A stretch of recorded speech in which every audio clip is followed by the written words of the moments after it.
আজকে আমরা ফজরের ২ রাকাত সুন্নত নামাজ পড়ব। আসসালামু আলাইকুম প্রিয় দর্শক শ্রোতা। আমরা বলেছিলাম ৫ ওয়াক্ত নামাজ আপনাদেরকে প্র্যাকটিক্যালে পড়ে দেখাবো। এর আগে আমি ৩ টা ভিডিও দিয়েছি। ১ম ভিডিওটা ছিল ৫ ওয়াক্ত নামাজের বেসিক, যে ভিডিওটায় আমরা ৫ ওয়াক্ত নামাজের সাথে পরিচিত হয়েছি। ৫ ওয়াক্ত নামাজের কোন ওক্তে কয় রাকাত নামাজ এবং কোন ওক্তের পরে কোন ওক্ত, এগুলো আমরা জেনেছি। এর পরের ভিডিওটা ছিল ৫ ওয়াক্ত নামাজ পড়তে হলে অবশ্যই আমাদের আগে নামাজের নিয়ম কানুনগুলো জানতে হবে। নামাজে কিভাবে দাঁড়াইতে হবে, কিভাবে সেজদা দিতে হবে, কিভাবে রুকু দিতে হবে এবং কিভাবে বসতে হবে।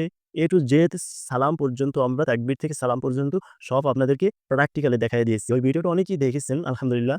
তো পরের ভিডিওটা ছিল ৫ ওয়াক্ত নামাজের সব দোয়া দরুদ, যে দোয়া দরুদগুলো আমাদের প্রয়োজন সেগুলো আমরা শিখেছি। এবং আমরা কিন্তু নামাজের ভিতরে যে দুরূদ শরীফ, তাশাহুদ, আত্তাহিয়াতু, দোয়ায়ে মাসুরা, নামাজের সানা, এগুলো আলাদা, আলাদা ভিডিওতে আমরা শিখেছি। নামাজের সবকিছু আমরা অলরেডি কভার করেছি।